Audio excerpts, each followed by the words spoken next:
Yogaba Godi Hibiya Pamiyang Kalang Karundo Tidukarani Kirangado Loka Hidaya Nato Namo Mahakaruni Kata Tata Yona To Viniya Myaswa Tadwai Chanda Sipa Lola Downda Kumbong Kadavin Nata Minya Jinshino Myapayadi Kapa Godi Hibi Grigava Yedra Tinchado Vietnole Abe Miyan Yedra Dainda Pobjadinga Maswana Mado Kalanli Adinchi Tainigava Shijado Kalapatlo Loga Idaya Tata Loga I Josiva Lunga Adidogarani Osa De Chile Inga Mitaji Madami Danin the Tazani Sonyanjihu Jadita Wengada Asu Long Kayan the Murogo Garondo Payapsi and Yidan Joko Atudo Muyadi Chibi Kiran Lechimielo and the Sound Nalo Sewan Goro I Bemaniendo Kadoba Dana Jimpamya Swa Yodo Mugaya Shalibi Mahakaruni Katatawa Myayin Wetakedu Tana Chikin Mahakaruna Shimchido Mudo Dadana Dada Viniya Myaswa Tatwa I Chanda Sipa Lola Downda Kumbong Kadavin Nata Minya Tushino Myapya Namo Yudi Pyong Pyong Mangoliobi Karoyo Ju Shikojindi Atubawadu Sinzimadri Chipazi Dadi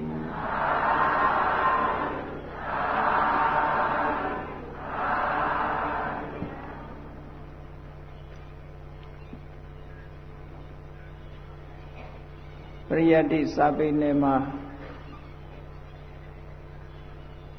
Kakere Chanyi Tonyan Shide So Shijare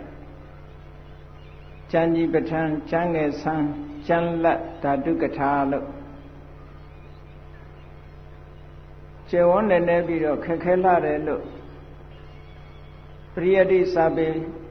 Then you need Chade Yandangari Dine Wayman Disaga Purely Shidabo Ero Chanji de Maso in Batanjaha along Catelo to Pioa Pavilo Leso Cheleche Nelenet Pinleji de Psaku ya Kayan the Lowe, the Patanjanigo, Okontati Nale Bosra, along Kayene. To Patanjani a day nego Divosrale, Tommy Bosa, along Kayene. Tajamolo, Mina in the Mia, Tana in the Mia, Tautia Yadamia Lene, Mimiroye, Niz and Boa Lema. Patambi City, the Kuna de Kubebon Sato and Nire Surago, Dia. Tigani Vatamya Dedana, a pine Nico Sapia Hova. Maniranga Hidu Pisayone Badavido, Genio Shinja Bibi. The Kuzi Tabido Joya Sabi Nina Lila Lurepukuri. Patamya Dedana Sovido, we not had Sa Oklima. Chime Solution. Erisa Olema Pisi de Pisio Ban at Dalia Sheuza, Pisi Sura, a Joundia Pisio Ban Sura to a Joundia Jam Chipola, a Judea, Tomo, Pisio Bansura, Pisidia, a Joundia Nibido, Chesu Butare, a Judea, Telo Deve Yare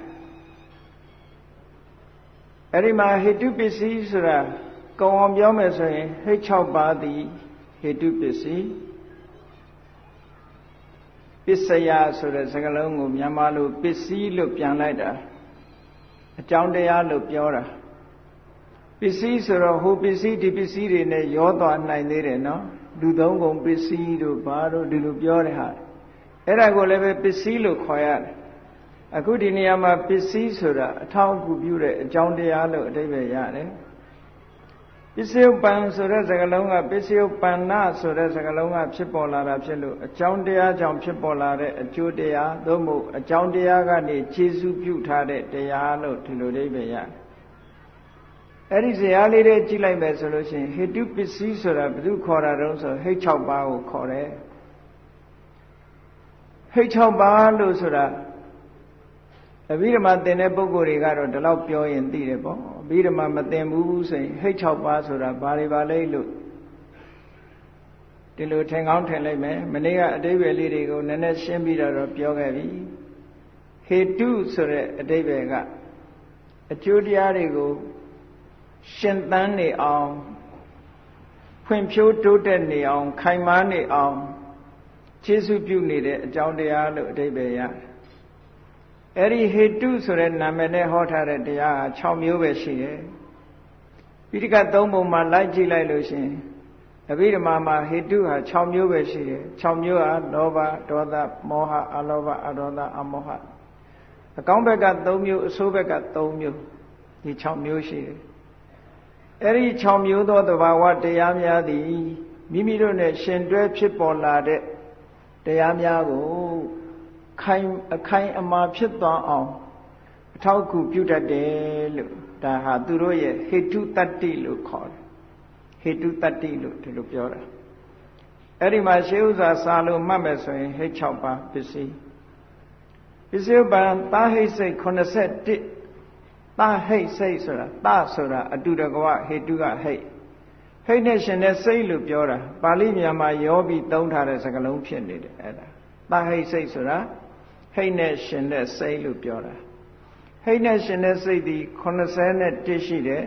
ဟိတ်နဲ့မရှင်တဲ့စိတ်က18ခုရှိတယ်နှစ်ခုပေါင်းတဲ့အခါစိတ်89ဆိုတာရတယ်ပေါ့အဲ့ဒီထက်မှာရှင်တဲ့စေတသိက်တွေကိုကြည့်လိုက်မယ်ဆိုရင်စေတသိက်52အားလုံးရှင်တယ်တာဟိတ်စိတ်တစားယုတ်ဆိုတာစိတ်ဒီအာဟိတ်စိတ်တာဟိတ်စိတ်လို့နှမျိုးခွဲထားတယ်ဟိတ်နဲ့ရှင်တဲ့စိတ်ဟိတ်နဲ့မရှင်တဲ့စိတ်ဟိတ်နဲ့ရှင်တဲ့စိတ်တွေကြောင့်ဖြစ်တဲ့ယုတ်ကိုတာဟိတ်စိတ်တစားယုတ်လို့ဒီလိုပြောတာစိတ်တစားဆိုတာစိတ်တဆိုတာစိတ်ကြောင့်စားကဖြစ်လာတာအဲ့ဒီတွေပဲစိတ်ကြောင့်ဖြစ်တဲ့ယုတ်မြန်မာပြည်မှာလည်းပဲဒီစကားလုံးကသုံးထားတာဆိုတော့စိတ်တစယောဂဒီစကားလုံးကိုသုံးထားတာဟုတ်လားစိတ်ထဲမှာဖြစ်တဲ့ယောဂစိတ်တစယောဂစိတ်ဆွဲလန်းပြီးတော့စိတ်ထဲမှာဖြစ်နေတဲ့ယောဂစိတ်တစယောဂဒီနေရာမှာစိတ်တစယုတ်ဆိုတာစိတ်ကနေထုတ်လုပ်လိုက်တဲ့ယုတ်တရားတွေကိုစိတ်တစယုတ်လို့ခေါ်တယ်။နောက်တာဟိပဋိတန်နေကမ္မဇယုတ်ဆိုတာပဋိသရေစိတ်ကလည်းပဲတာဟိပဋိသရေရှိတယ်အာဟိပဋိသရေရှိတယ်ပေါ့တာဟိပဋိသရေဆိုတာဟိတ်နဲ့ရှင်တဲ့ပဋိသရေစိတ်ဥပမာမဲ့မာဝိဘစိတ်8ခုနဲ့ပဋိသရေနေလို့ရှင်တာဟိပဋိသရေစိတ်လူတွေမှာမာဝိဘစိတ်8ခုဆိုတာနဲ့ပဋိသရေနေကြတယ်ဗြဟ္မာတွေမှာရူပဝဆရစိတ်5ခုနဲ့ပဋိသရေနေတယ်အရူပဝဆရဗြဟ္မာတွေမှာအရူပဝဆရစိတ်4ခုနဲ့ပဋိသရေနေတယ်နောက်တချို့အစစ်မမီတဲ့လူသားတွေကြတော့ကုသလဝိဘက်တန်တိရဏဆိုတဲ့အာဟိစိတ်နဲ့ပဋိသရေနေတယ်ကြံတဲ့အပယ်လေးပုံသာအားလုံးသည်အကုသိုလ်ရဲ့အကျိုးဖြစ်တဲ့အကုသလဝိဘက်တန်တိရဏစိတ်နဲ့ပဲပရိသေနေကြတယ်ဒီတန်းတွေကတော့အဘိဓမ္မာမသိဘူးလို့ရှိရင်ခက်ခဲနေလေဦးမယ်နော်နာမည်တွေခေါ်ရတာခက်နေတယ်ပေါ့အဲ့တော့နာမည်တွေခေါ်ရတာခက်လို့ရှိရင်တရိစ္ဆာန်တွေရဲ့တရေစိတ်လို့ပဲဒီလိုမှတ်တာငရဲတရိစ္ဆာန်ပြိတ္တာတို့ရဲ့တရေစိတ်လို့ပဲဒီလိုမှတ်တာအဲ့ဒီတရေစိတ်ကတူတူပဲငရဲသားတွေရဲ့တရေစိတ်ရဲ့တရိစ္ဆာန်တွေရဲ့တရေစိတ်ရဲ့ပြိတ္တာတွေရဲ့တရေစိတ်ရဲ့တူတူပဲလို့အဲ့ဒါတွေကိုအဟိတ်ဒါကြောင့်မို့ဗမာတွေကပြောကြတယ်လေဗမာစာထဲမှာအဟိတ်တရိစ္ဆာန်ဆိုပြီးတော့ပြောကြတယ်နော်ဒီစာပေကနေပြီးတော့ထွက်ပေါ်လာတဲ့အသုံးအနှုန်းတွေမြောင်များစွာရှိတယ်အဟိတ်တရိစ္ဆာန်တွေပါလို့ပြောကြတယ်နော်တရိစ္ဆာန်တွေကလောဘဒေါသမောဟအလောဘအဒေါသအမောဟလို့ဆိုတဲ့ကောင်းတဲ့ဟိတ်တွေနဲ့ရှင်တွဲပြီးတော့သူတို့တရေစိတ်မှာ ဖြစ်ပေါ်လာတာမဟုတ်ဘူး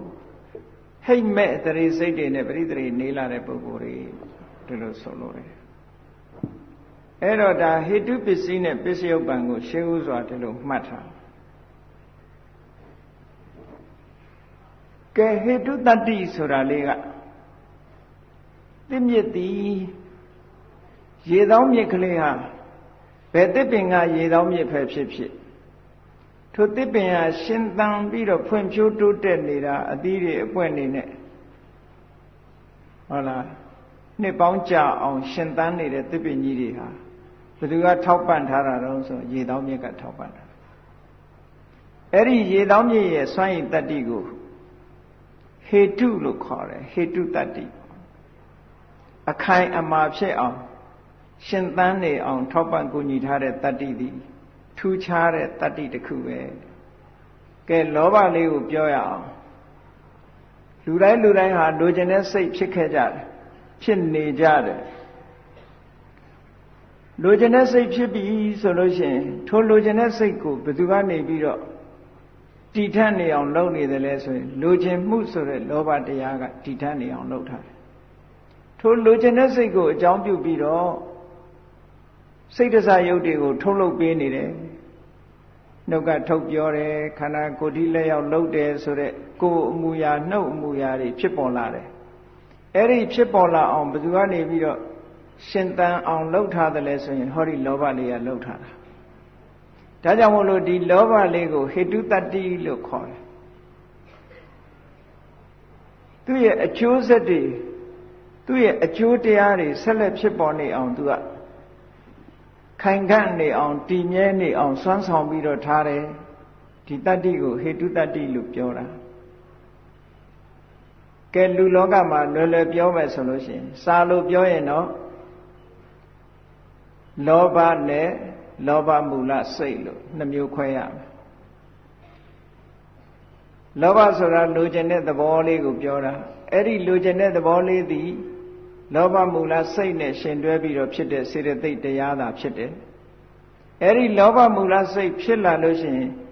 လောဘစေတသိက်တစ်ခုတည်းသာဖြစ်တာမဟုတ်ဘူးကြံတဲ့စေတသိက်တွေလည်းဖြစ်သေးတယ်အလုံးလုံးဝစိတ်ရှိခုမှဖြစ်ခွင့်ရှိတဲ့စေတသိက်ပေါင်းဟာလောဘအပါဝင်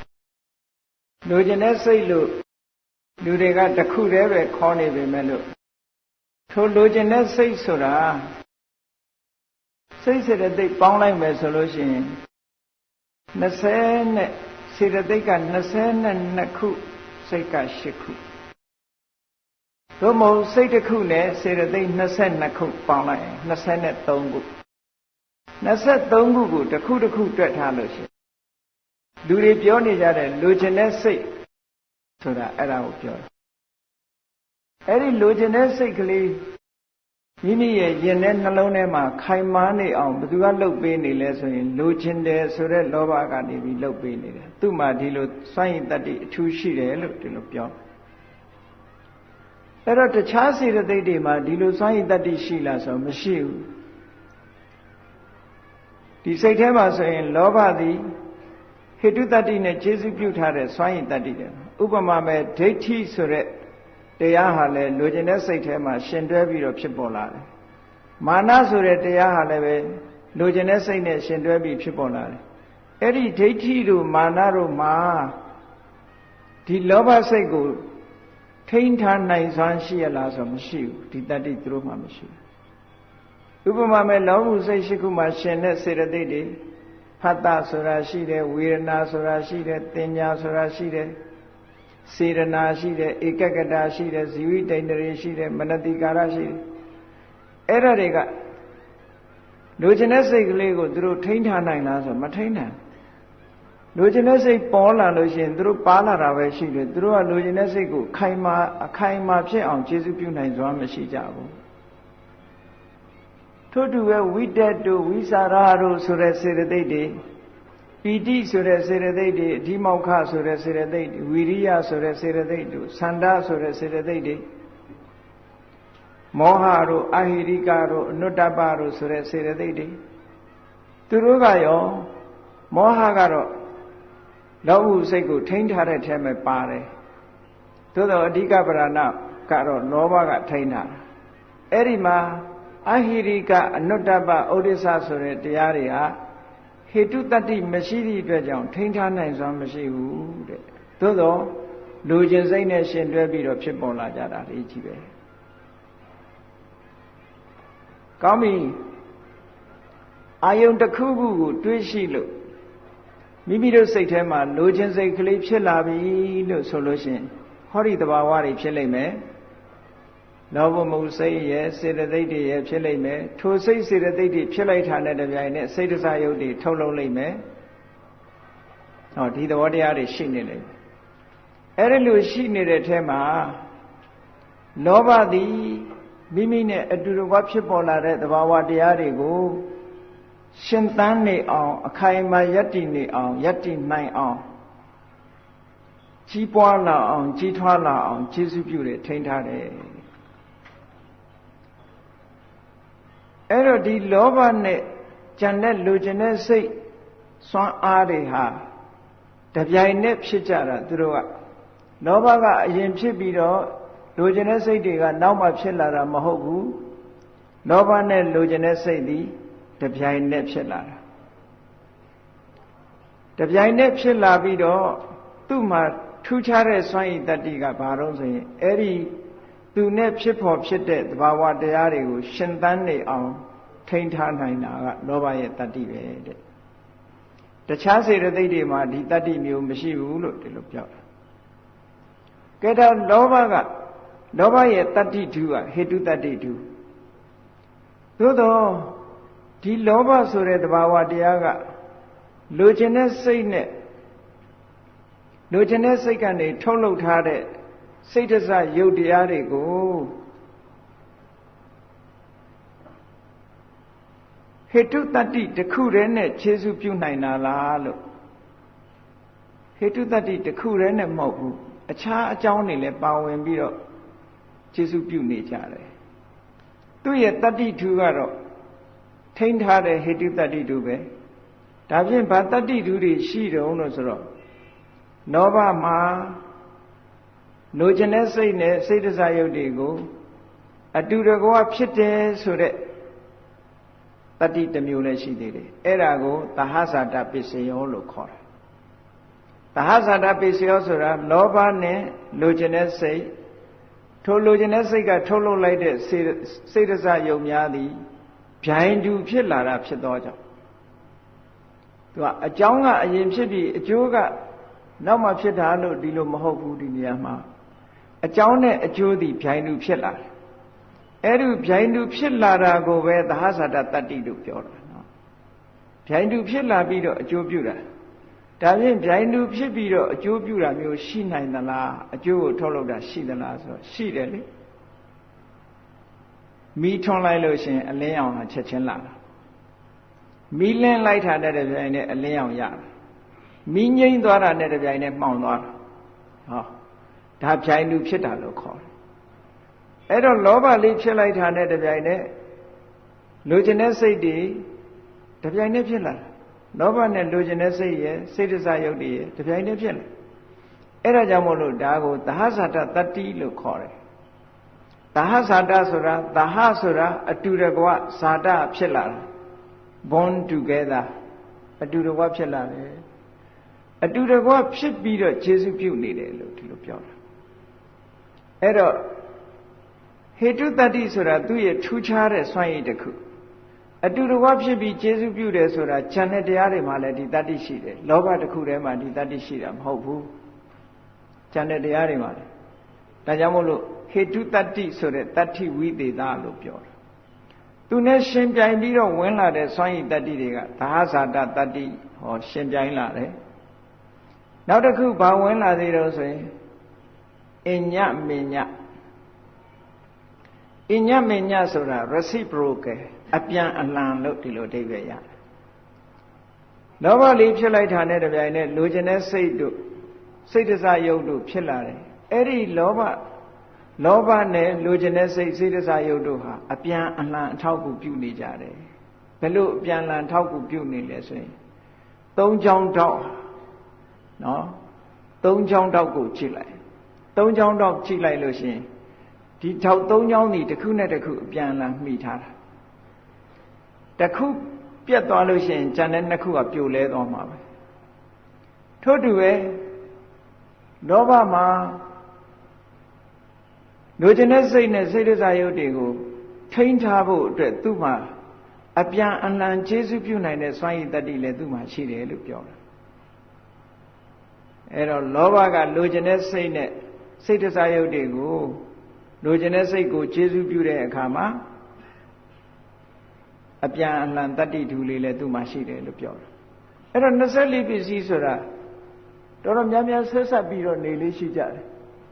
ပစ္စည်းတစ်ခုနဲ့တစ်ခုကဆက်သွယ်ပြီးတော့နေတယ်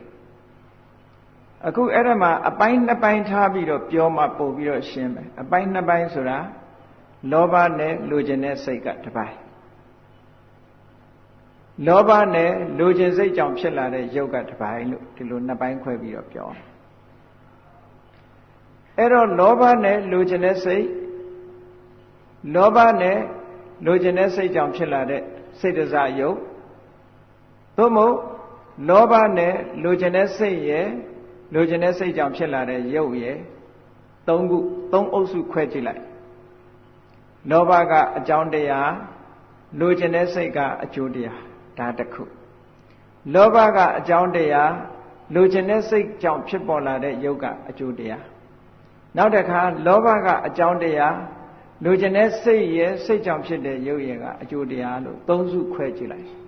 သုံးစုခွဲလာတဲ့အခါမှာရှင်ပြိုင်ပြီးတော့ဝင်လာတဲ့တတ္တိတွေတစ်ခုနဲ့တစ်ခုမတူဘူးလို့ဒီလိုပြောအဲ့ဒီမဲ့အားလုံးမှာပါဝင်နိုင်တဲ့တတ္တိတွေကဘာလို့ဆိုရင်အခုပြောခဲ့တဲ့လောဘနဲ့လိုချင်တဲ့စိတ်ရဲ့လိုချင်တဲ့စိတ်ကြောင့်ဖြစ်တဲ့ယုတ်ရဲ့အဲ့ဒီနှစ်ခုသည်အတူတကွဖြစ်နေတာဖြစ်သောကြောင့်သဟဇာတတတ္တိလောဘနဲ့လိုချင်တဲ့စိတ်ကြတော့အပြန်အလှန်ရသည့်အတွက်ကြောင့်အညမညတတ္တိတစ်ခုပိုးလာအညမညတတ္တိတစ်ခုပိုးလာတယ်နောက်တစ်ခုကဘာတတ္တိရှိတုံးဆိုရင်လောဘကနေပြီးတော့လိုချင်တဲ့စိတ်ရဲ့လိုချင်တဲ့စိတ်ကြောင့်ဖြစ်တဲ့ယုတ်ရဲ့အဲ့ဒီနှစ်ပိုင်းကလောဘကဘာတတ္တိနဲ့ခြေစုပြုသေးလဲလို့ဆိုရင်နေတယတတ္တိနေတယပစ္စယော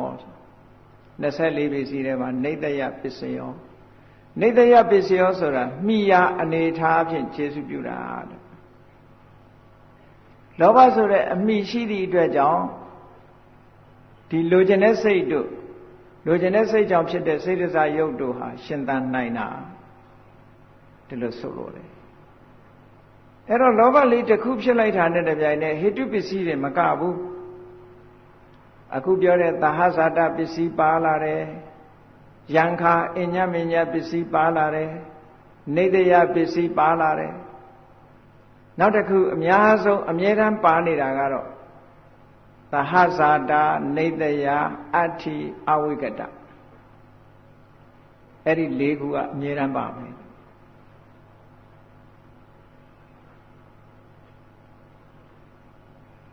ပြန်ပြီးတော့မှတ်ဖို့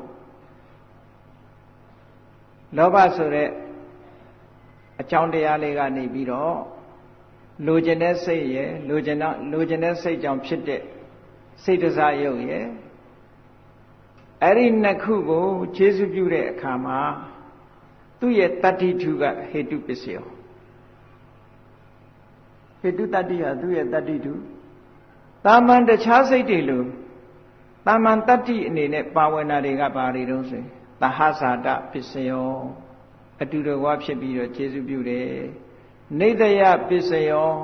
မိယာဖြစ်ပြီးတော့ခြေစုပြုတယ်အဋ္ဌိပစ္စယောနှစ်ခုစလုံးရှိနေခိုင်းမှာခြေစုပြုတယ်အဝိကတပစ္စယောနှစ်ခုစလုံးပြောင်းမသွားခင်ခြေစုပြုတယ်ဟောဒီ၄ခုပါဝင်နေတယ်လို့ဒီလိုဆိုလို့ရတယ်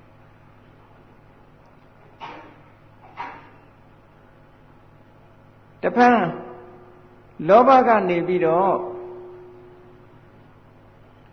ဒီလိုချင်တဲ့စိတ်ကလေးကိုတင်ကြည့်မယ်ဆိုလို့ရှိရင်လောဘကအကြောင်းတရားလိုချင်တဲ့စိတ်ကလေးကအကျိုးတရားလို့ပြောတဲ့အခါကျတော့အခုပြောတဲ့တတ္တိ ၄မျိုးအပြင်နောက်ထပ်ဘာတွေပါလာတော့ဆိုအညမညပါလာမယ်အညမညပစ္စယောအပြန်အလှန်တံပယုတ်တပစ္စယောဒီနှစ်ခုသည်အတူဖြစ်ခြင်းအတူချုပ်ခြင်းအာယုန်တစ်ခုတည်းကိုသာယူခြင်းမိယဝတ္ထုတူခြင်းလို့ဆိုတဲ့တူ၄ပါးနဲ့ရှင်တွဲထားလို့တံပယုတ်တပစ္စယောတံပယုတ်တပစ္စယောဆိုတာတူ၄ပါးနဲ့ရှင်တွဲထားရတူ၄ပါးဆိုတာဘာလို့ဖြစ်တာတူတယ်ချုပ်တာတူတယ်အာယုန်တူတယ်မိယဝတ္ထုတူတယ်အဲ့ဒီအတူ၄ခုနဲ့ရှင်တွဲနေတဲ့သဘာဝတရားတူတယ်ဆိုတဲ့ကစိတ်ထဲမှာတစ်ခုတည်းလို့ဖြစ်သွားပြီလေတူတူဖြစ်ကြတယ်တူတူချုပ်ကြတယ်အာယုန်တစ်ခုတည်းကိုယူတယ်မိယဝတ္ထုတစ်ခုတည်းကနေပေါက်ဖွာလာတယ်ဆိုလို့ရှိရင်လူတွေရဲ့စိတ်မှာတာမန်ကြည့်မယ်ဆိုရင်တစ်ခုတည်းလို့ပဲထင်မှာပဲနှစ်ခုလို့မထင်ဘူးဒါကြောင့်မလို့ပြောကြတယ်လေလူတွေကသိလို့ရှိရင်လူကျင်တဲ့စိတ်တွေဖြစ်တယ်လို့ဒီလောက်ပဲပြောတာလူကျင်တဲ့စိတ်လို့ပဲပြောတာခွဲမပြောနိုင်ဘူးဘာလို့လဲဆိုရင်ဒါတွေကတူနေတယ်တူနေသည့်အတွက်ကြောင့်တစ်ခုတည်းလို့ဖြစ်အဲ့ဒါအဘိဓမ္မာအရာကြတော့မတူဘူးတဲ့သူ function နဲ့သူတံပယုတ်တပစ္စယောနောက်တစ်ခုပါဝင်နိုင်တဲ့ပစ္စည်းတစ်ခုကဘာတော့ဆိုလို့ရှိရင်ဒါဟေတုပစ္စည်းအပြင်ပါလာတာတွေကိုပြောတာနော်နောက်တစ်ခုပါနိုင်တာကလောဘကနေပြီးတော့လိုချင်တဲ့စိတ်ကြောင့်ဖြစ်တဲ့ရုပ်ကိုအထောက်အကူပြုတဲ့အခါမှာဘာလာတော့ဆိုတော့လောဘကနန္တရားအထောက်အကူပြုခံရတာကထုတ်လုပ်ထားတာကရုပ်တရားလို့ဆိုတော့ရုပ်နဲ့နာနှစ်ခုဖြစ်မသွားဘူးလားအဲ့ဒါလို့ရုပ်နဲ့နာနှစ်ခုဖြစ်လို့ရှိရင်ခုနကဖြစ်အတူချုပ်အတူအာယုန်တူဝတ္ထုတူဆိုအတူ၄ခုမရတော့မရသည့်အတွက်ကြောင့်သူ့ကိုဝိပယုတ်တပစ္စယောလို့ခေါ်တယ်ဝိပယုတ်တပစ္စယောဆိုတာရုပ်နဲ့နာအတူတကွရှင်တွဲ၍နေတော်လဲဖြစ်တူခြင်းချုပ်တူခြင်းအာယုန်တူဝတ္ထုမိယဝတ္ထုတူဆိုတဲ့အတူ၄ချက်မရနိုင်ဘူးတဲ့မရနိုင်တဲ့ကြောင့်ဝိပယုတ်တပစ္စယောဒီတစ်ခုပေါ်လာတယ်အဲ့တော့လိုချင်စိတ်လေးပေါ်လာတာနဲ့တပြိုင်နက်ကြည့်24ပစ္စည်းတွေကဘာတွေပါတော့လို့ကဲအချင်းချုပ်ပြန်ပြီးတော့ပြောကြည့်အောင်လိုချင်စိတ်ဆိုတာလေးပေါ်လာလိုက်တာနဲ့တပြိုင်နက်ပါဝင်နိုင်တဲ့ပစ္စည်းတွေကဟေတုပစ္စယောနော်သဟဇာတပစ္စယောအညမေညပစ္စယောနေတယပစ္စယောတံပယုတ်တပစ္စယောအဋ္ဌိပစ္စယောနတ္ထိပစ္စယောဟောဒီလိုပါလာနိုင်တယ်နော်အဲ့တော့လောဘကဝိဘက်မရှိလို့ဝိပါကတော့မပါနိုင်သေးဘူးဒီလိုလဲမှတ်ထားအောင်နော်ဝိဘက်စိတ်မှာလောဘဆိုတာမရှိဘူးမို့လားမပါအဲ့တော့ဟေတုပစ္စည်းနဲ့ရှင်တွဲပြီးတော့ဖြစ်ပေါ်လာနိုင်တဲ့ပစ္စည်းပေါင်းဟာ17မျိုးရှိတယ်17မျိုးရှိတယ်အဲ့ဒါကိုအရင်မှတ်ကြည့်လိုက်ဒီဟေတုပစ္စည်းနဲ့ပတ်သက်ပြီးတော့ရှင်တွဲပါဝင်လာနိုင်တဲ့ပစ္စည်းဟာ17မျိုးရှိတယ်တဲ့ဒါဖြစ်တဲ့လို့ပါဝင်တာအမြဲတမ်းပါဝင်တာမဟုတ်ဘူးပါဝင်နိုင်တဲ့ပစ္စည်းပေါင်း17မျိုးရှိတယ်အဲ့ဒီ17မျိုးကဘာတွေတော့ဆိုရင်အဓိပတိသဟဇာတာအညမညနေတယဝိပါကဣန္ဒရိယမက္ခတံပယုတ်တာဝိပယုတ်တာအဋ္ဌိအဝိကတအဲ့ဒီ17မျိုးဟေတုပစ္စည်းပါထည့်လိုက်လို့ရှင်12မျိုးဟေတုကတတ္တိဝိသေတာဉာဏ်တွေကတတ္တိတာမညာလို့ဒါတွေတူတူပါလာအဲ့တော့လိုချင်တဲ့စိတ်ကလေးဒီမကဘူးဒါအကုန်ခြုံပြီးတော့ပြောတာဟေတုပစ္စည်းတစ်ခုလုံးကိုခြုံပြောလိုက်ရင်ဟိတ်6ပါးကပစ္စည်းတာဟိတ်စိတ်81စေတသိက်52တာယိစေတစာယုတာယုဒိတဏိကာမစာယုကပစ္စယပံလို့အကုန်လုံးခြုံပြီးတော့ပြောလိုက်မယ်ဆိုလို့ရှိရင်ဟောဒီ12ပစ္စည်းရတယ်လို့ပြောသို့တော့လောဘလေးကြီးပြောလိုက်မယ်ဆိုလို့ရှိရင်ဝိပါကဆိုတာမပါနိုင်ဘူးဣန္ဒရိယဆိုတာမပါနိုင်ဘူးဘာလို့လဲဆိုရင်လောဘိန္ဒြေလို့မှမရှိတာနော်လောဘကဣန္ဒြေလို့မရှိဘူးနောက်ပြီးတော့မက္ခမပါနိုင်ဘူးဒါမပါနိုင်တဲ့ပစ္စည်းတွေနောက်လောဘမှာအဓိပတိမရှိသည့်အတွက်ကြောင့်အဓိပတိပစ္စည်းဆိုတာမပါနိုင်ဘူးတဲ့ ကြံတဲ့ဟာတွေပါနိုင်တယ်ဒီလိုခွဲခြားပြီးတော့နားလည်ရမယ်အဲ့တော့လောဘကိုပစ္စည်းယူလို့ပါနိုင်တာတွေကိုပြန်ပြီးတော့တွက်ကြည့်အောင်လောဘကပစ္စည်းလိုချင်တဲ့စိတ်နဲ့ခုနကစိတ်တစားယုတ်တွေကပစ္စည်းပန်းလို့သူတို့အချင်းချင်းအပြန်အလှန်ဆက်သွယ်ပြီးတော့ကျေစုပြုနေတဲ့ပစ္စည်းပေါင်းဟာဘယ်လောက်ရှိလဲလို့ပြန်တွက်ကြည့်လိုက်မယ်ဆိုရင်ဒီဟေတုသဟဇာတာအညမေညာနေတယတံပယုတ်တာဝိပယုတ်တာအဋ္ဌိအဝိကတာ8ခုရှိတယ်လို့ဒီလိုမှတ်10မျိုးရှိတယ်အဲ့တော့အဲ့ဒီတတ္တိ10မျိုးထဲမှာဟေတုတတ္တိသည်တတ္တိဝိသေသထူးခြားတဲ့တတ္တိတစ်ခုကျန်တာတွေကတတ္တိတာမညလို့ဆိုလို့လေကျန်တဲ့သဘာဝတရားတွေမှာလည်းဒီတတ္တိတွေရှိတယ်ပေါ့ဒါကလောဘနဲ့ပတ်သက်ပြီးတော့သဘောပေါက်ဖို့ကဲနေ့စဉ်နဲ့မြတ်ရမယခစိတ်ဆိုးကြတယ်အကြောင်းမညီညွတ်လို့ဟုတ်လားနှလုံးသွင်းမှားလို့မကောင်းတဲ့အာယုန်နဲ့တွေ့လို့ကိုယ်မကြိုက်တာနဲ့တွေ့လို့ဒေါသဖြစ်တယ်ဆိုတော့အရကပြောရင်စိတ်ဆိုးတဲ့စိတ်လို့ပြောတယ်စိတ်ဆိုးတဲ့စိတ်လို့ပြောတဲ့အခါမှာစိတ်ဆိုးတယ်လို့ပြောတဲ့ထဲမှာဒေါသလေးပါတယ်အဲ့ဒီဒေါသနဲ့ရှင်တဲ့စိတ်တွေပါတယ်သူတို့နဲ့ရှင်တွဲဖြစ်တဲ့စေတသိက်တွေပါတယ်အဘိဓမ္မာနဲ့ပြောမယ်ဆိုလို့ရှိရင်ဒေါသမှုစိတ်2ခုနဲ့စေတသိက်22စိတ်ဆိုးတယ်ဆိုတာအဲ့ထဲကပဲနော်ဒေါသမှုစိတ်2ခုစေတသိက်22စိတ်ဆိုးတယ်ဆိုတာအဲ့ဒါကိုပြောတာနောက်ပြီးတော့အဲ့ဒီဒေါသမှုစိတ်ကနေထုတ်လုပ်လိုက်တဲ့စေတစာယုတ်တဲ့ဟောဒီလိုရှိပြီအဲ့တော့နေစိတ်ဆိုးတယ်လို့ဆိုတဲ့ထဲမှာဒေါသသည်တတ္တိထူကဘာတော့ဆိုလို့ရှိရင်စိတ်ဆိုးပြီးတော့ဒေါသနဲ့တွေးကြံနေတဲ့အကြံတွေဒေါသနဲ့ရှင်ပြီးတော့ပြောတဲ့အပြောတွေဒေါသနဲ့ရှင်ပြီးလှုပ်တဲ့လှုပ်ရက်တွေအဲ့ဒါတွေကိုခိုင်မြဲနေအောင်ဒေါသကနေထိန်းထားတယ်ဒါကြောင့်မို့လို့ဒေါသမှာအထူးဝိသေသအားဖြင့်ဟေတုတတ္တိဆိုတာရှိတယ်သူ့ရဲ့ဟေတုတတ္တိကသူနဲ့ရှင်ဘက်တရားတွေရှင်သန်နေအောင်ထိမ့်ပေးထားတယ်တစ်မြစ်များသည်တစ်ပင်ရှင်သန်နေအောင်ထိမ့်သိမ်းထားတယ်လို့အဲ့ဒီဒေါသလေးကဒေါသစိတ်ကိုရှင်သန်နေအောင်ဒေါသကြောင့်ဖြစ်တဲ့ယုတ်တရားတွေရှင်သန်နေအောင်ထိမ့်ပေးနေတယ်လို့ဒီလိုပြောတယ်ကဲအဲ့ဒီလိုဖြစ်နေတဲ့ထဲမှာတာမန်အားဖြင့်ပါဝင်လာတဲ့သဘောတရားတွေဘာတွေပါသေးတော့ဆိုရင်ကြည့်ဟေတုပစ္စယောဆိုတဲ့တတ္တိဝိသေသအပြင်နောက်ထပ်ပါလာတော့ဆိုသဟဇာတာဘာဖြစ်တော့တူတူဖြစ်ကြတယ်စိတ်ဆိုးတယ်ဆိုတဲ့စိတ်ဆိုးလို့ဖြစ်ပေါ်လာတဲ့ယုတ်တွေဟာအတူတကွာဖြစ်ကြလို့သဟဇာတပစ္စယောအဲ့ဒီထဲမှာစိတ်ကဒေါသကနေပြီးတော့သူနဲ့ရှင်ဘက်စိတ်ကိုဆိုလို့ရှိရင်အညမညပစ္စယောနောက်တစ်ခါမိယာအနေနဲ့ပြောမယ်ဆိုလို့ရှိရင်နေတယပစ္စယောဟောဒီလိုဖြစ်လာတယ်တခါဒေါသနဲ့သူနဲ့ရှင်ဘက်တရားတွေကိုတင်ကြည့်မယ်ရုပ်မပါဘဲနဲ့ဆိုလို့ရှိရင်တံပယုတ်တပစ္စယောရုပ်နဲ့ဒေါသနဲ့ဆိုလို့ရှိရင်ဝိပယုတ်တပစ္စယောရှိနေခိုင်းမှာကျေစုပြုသောကြောင့်အဋ္ဌိပစ္စယောမကင်းသေးခင်ကျေစုပြုတာမချုပ်သေးခင်ကျေစုပြုတာဖြစ်သောကြောင့်အဝိကတပစ္စယောစိတ်ဆိုးတယ်ဆိုတဲ့ထဲမှာဟောဒီ24ပစ္စည်းတွေကဓာတွေပါနေတယ်လို့ဒီလိုနားလည်ရတယ်ဒါကိုပစ္စည်းပြိုင်တယ်လို့ခေါ်တယ်ပဋ္ဌာန်းသင်တဲ့အသုံးအနှုန်းအနေနဲ့ပြောမှဆိုရင်ဒါပစ္စည်းပြိုင်လို့ခေါ်တယ်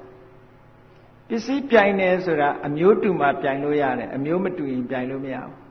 ပစ္စည်းကလည်းသူ့အမျိုးနဲ့သူ့အမျိုးအစားရှိတယ်အခုအမျိုးအစားကဘာအမျိုးအစားတော့ဆိုရင် born together သဟဇာတမျိုးတဲ့အတူဖြစ်တဲ့မျိုးတွေအတူမဖြစ်တဲ့မျိုးတွေထည့်ပြီးပြိုင်လို့မရဘူးပေါ့ကဲဒေါသဖြစ်ပြီလို့ဆိုလိုက်တာနဲ့စိတ်ဆိုးပြီဆိုလိုက်တာနဲ့တပြိုင်နက်24ပစ္စည်းတွေကဘာတွေပါလာတော့ဟေတုပစ္စယောသဟဇာတပစ္စယောအညမေညပစ္စယောနေတယပစ္စယောတံပယုတ်တပစ္စယောဝိပယုတ်တပစ္စယော Atti Pisayo Avigata Pisayo ဟောဒီ၈ခုပါလာတယ်ဒါစိတ်ဆိုးတာ24 ပစ္စည်းဆိုတာဒီလိုတစ်ခုနဲ့တစ်ခုဆက်သွယ်ပြီးတော့ဒါကြောင့်မို့လို့ conditional relation လို့အင်္ဂလိပ်လိုဘာသာပြန်တာ conditional relation တစ်ခုနဲ့တစ်ခုအခြေအနေပြီးပြီးတော့အကြောင်းအကျိုးပြုပြီးတော့ဆက်သွယ်နေတဲ့သဘောတရားတွေတဲ့အဲ့ဒီထဲမှာဒေါသရဲ့အရေးကြီးဆုံးသူ့ရဲ့တတ္တိဝိသေသကဟေတုတတ္တိပဲကဲနောက်တစ်ခုပြောရအောင်မောဟဆိုတာကိုကြည့်မောဟရဲ့သဘာဝတရားဟာတမန်အဖြစ်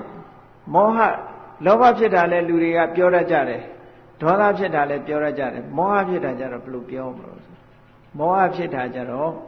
လှုပ်တဲ့နာကိုမလှုပ်တဲ့ဘူးလို့ထင်နေတယ်မလှုပ်တဲ့နာကိုလှုပ်တဲ့တယ်လို့ထင်နေတယ်အမှားကိုအမှန်ထင်နေတယ်အမှန်ကိုအမှားထင်နေတယ်ဟောမောဟရဲ့သဘောအဲ့ဒါလို့မောဟကမသိတာမဟုတ်ဘူးအမှန်ကိုမသိတာကိုမောဟလို့ခေါ်တယ်မသိတာမဟုတ်သိတယ်သိတာကဘာလို့အမှားသိတာဟုတ်ကလားအမှန်ငါမသိပဲနဲ့အမှားသိနေတာဟာမောဟပဲဒါကိုပဲတွေ့ဝတယ်လို့ပြောတာအမှန်တရားကိုမသိမမြင်သည့်အတွက်ကြောင့်မောဟသို့သောမသိဘူးဆိုတာအကုန်မသိတာမဟုတ်ဘူးသဘာဝအစစ်အမှန်ကိုမသိတာတခြားဟာကိုသသိနေတယ်တလွဲသိနေတယ်လို့ပြောတာကဲအဲ့ဒီမောဟလေးဖြစ်လာပြီဆိုလို့ရှိရင်အကုသိုလ်စိတ်တွေနဲ့သူကရှင်းတယ်သူ့ရဲ့မောမှုစိတ်ပြင်အလုံးအကုသိုလ်စိတ်အလုံးနဲ့သူကရှင်းတယ်အကုသိုလ်စိတ်အလုံးနဲ့ရှင်းနေတဲ့အခါကျတော့တွေ့ဝေတဲ့စိတ်ပေါ်လာပြီဆိုတဲ့အခါမှာလောဘနဲ့ရှင်တွဲလာတဲ့အခါကျတော့သူ့ရဲ့တတ္တိတွေကသူကနောက်ရောက်သွားတယ်။ဘာလို့ဆိုတော့လူကျင်တဲ့စိတ်ကရှေ့တန်းတက်လာလောဘကရှေ့တန်းတက်လာတခါမောဟစိတ်ကမောဟဆိုတဲ့စေတသိက်တရားဟာဒေါသနဲ့ရှင်တွဲလာတဲ့အခါကျတော့စိတ်ဆိုးတဲ့ဒေါသကရှေ့တန်းတက်လာပြီသူကနောက်ရောက်သွားပြန်သူ့ရဲ့တတ္တိကသိပ်မပေါ်ဘူးဖြစ်သွားတယ်သူ့ရဲ့တတ္တိကဘယ်မှာသွားပေါ်တော့ဆိုရင်မောမှုစိတ်ကြတော့ပေါ်ပြီဝိသိကိစ္စတဲ့အမှန်တရားနဲ့ပတ်သက်ပြီးတော့တန်တရားတွေဖြစ်နေပြီဆိုရင် तू မဆုံးဖြတ်နိုင်တော့ဥဒ္ဒစ္စလို့ခေါ်တဲ့စိတ်လေလွင့်နေပြီဆိုရင် तू မဆုံးဖြတ်နိုင်တော့အမှန်ကိုမသိတဲ့နေရာမှာအဲ့ဒီမောဟမှုတွေနဲ့ရှင်ပြီးတော့မောဟမူလစိတ်နှစ်ခုနဲ့ရှင်းလာပြီဆိုရင်မောဟရဲ့စွမ်းရည်တတ္တိတွေပေါ်လာပြီတဲ့အဲ့ဒါလို့ပေါ်လာတဲ့အခါကျတော့ तू က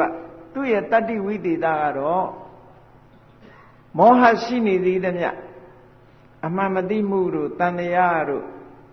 စိတ်မငြိမ်မသက်မှုတို့ဒါတွေဟာရှင်သန်နေမှာပဲနောက်ဆုံးလောဘရှင်သန်ဖို့လည်းအထောက်အကူဖြစ်နေမှာပဲဒေါသတွေရှင်သန်နေဖို့လည်းအထောက်အကူဖြစ်နေမှာပဲအဲ့တော့သူဝင်လာလို့ရှိရင်ခုန24ပစ္စည်းတွေကဘာတွေဝင်လာနိုင်တော့ဘာတွေဖြစ်လာနိုင်တော့ဆိုရင်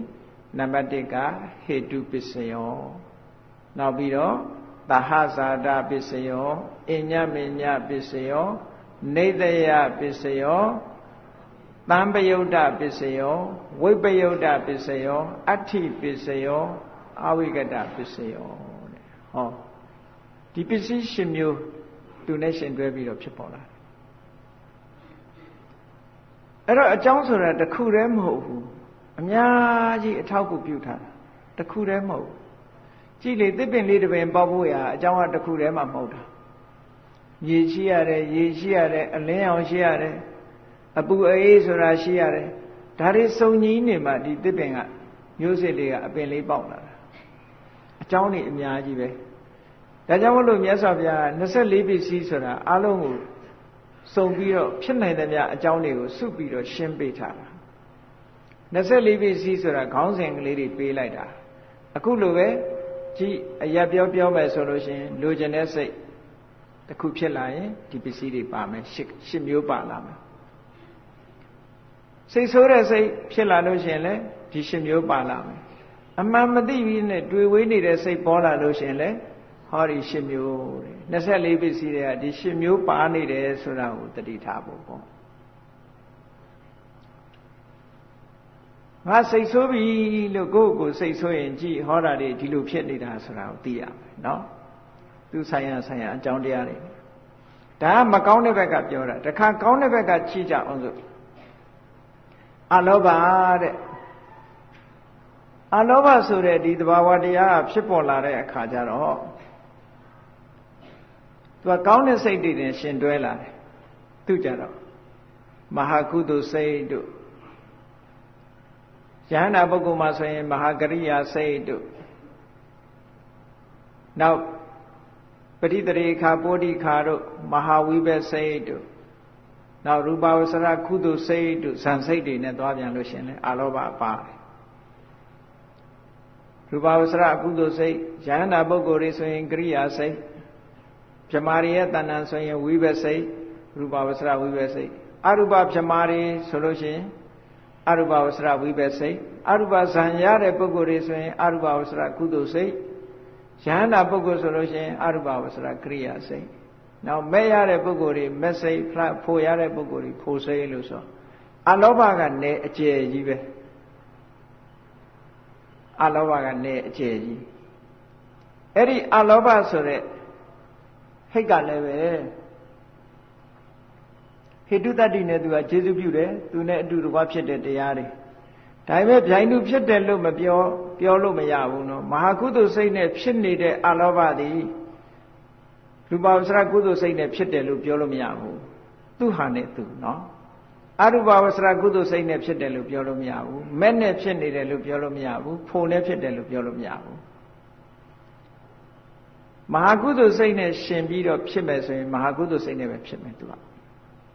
ဖြစ်နိုင်တာတွေကိုပြောတာသူရှင်နိုင်တာတွေကိုပြောရင်အကုန်ရှင်လို့ရတယ်လို့ဒီလိုပြောတယ်ကဲကောင်းပြီဒါနကောင်းမှုပြုဖို့စိတ်ဝင်စားတယ်လူကျင်တန်းကျင်တဲ့စိတ်ကလေးဖြစ်လာပြီဆိုရင်ဟောအလောဘလေးဖြစ်လာအဲ့ဒီအလောဘဖြစ်လာလို့ရှိရင်ခုနကကုသိုလ်မဟာကုသိုလ်စိတ်လေးဖြစ်လာပြီဆိုပါစို့အဲ့ဒီအလောဘဖြစ်လို့မဟာကုသိုလ်စိတ်ကလေးကုသိုလ်စိတ်ကလေးဖြစ်လာပြီဆိုတဲ့အချိန်မှာဘာပစ္စည်းတွေဝင်လာတော့အဲ့ဒီကုသိုလ်စိတ်ကလေးကိုဘယ်သူကထိမ့်ပေးထားတော့ဆိုရင်ဟောဒီအလောဘကနေထိမ့်ပေးထားတယ်အဲ့ဒါကြောင့်မို့လို့သူ့ကိုဟေတုပစ္စယောလို့ပြောတာဒါကတတ္တိဝိသေသသူ့ရဲ့